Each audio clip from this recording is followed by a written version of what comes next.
Pleasure in the pathless woods. There is rapture on the lonely shore.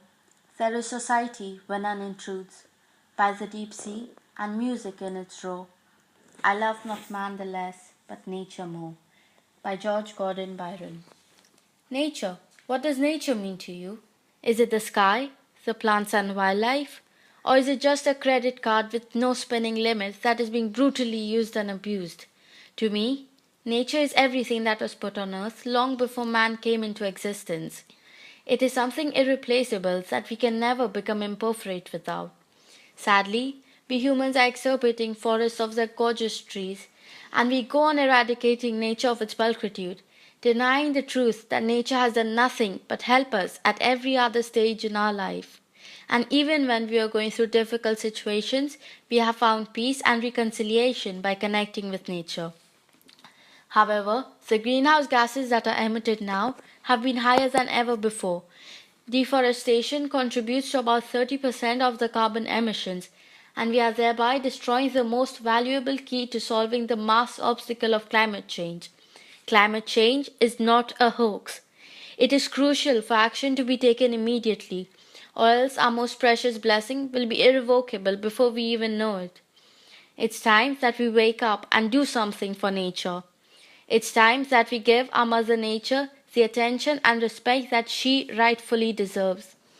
It's time that we realize the immense damage we have caused. It's time that we finally stop waiting for others to do something and we start acting now. Climate change is an issue that affects the whole world, irrespective of the nations and their borders. It's high time that we connect with nature. A great majority of people may think that individuals can't affect change, but if a democracy can work depending on every single vote, then so can environmental action. And collective action plays an even greater part in today's world, thus convincing me that if we have the will to do so, then success will definitely be ours. I strongly believe that preserving biodiversity should be the first and most important step taken in order to try and prevent this disaster. Flora and fauna are both crucial for survival and are a very important part of our ecosystem. Plants and trees break down and absorb around 9 billion tons of greenhouse gases every year. They are excellent carbon sinks and play a significant role in managing and balancing the climate. So if we want to save the planet, there are two main steps that we can take. 1. Plant trees, and 2. Stop deforestation. We may not have the power to candidly terminate this, but we definitely have the power to trigger a change. We have the rights to express our opinions publicly, and this can and must be used positively. Raising awareness about this issue will help us to gain support and encouragement, which has the potential to help us greatly. Secondly, planting trees is also a very pragmatic method, as this is something that we all can do.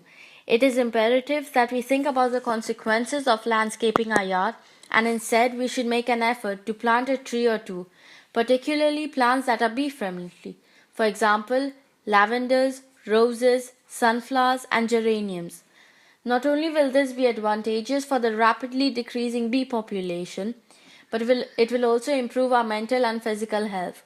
Furthermore, becoming a vegan has been proven to contribute towards reducing the amount of greenhouse gases released into the atmosphere by slaughtering, processing, and transporting meat.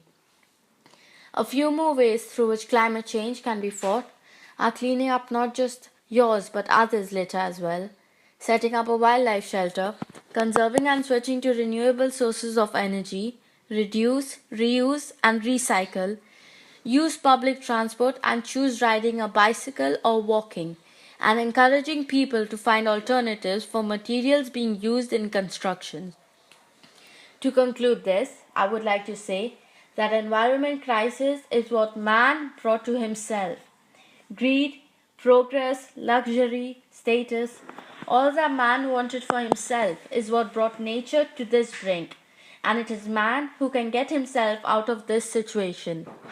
Hence, I ask each and every one of you to start acting now and try and do whatever you possibly can to help Mother Nature. Because if we don't do something now, how will we be able to connect with nature if nature itself will cease to exist?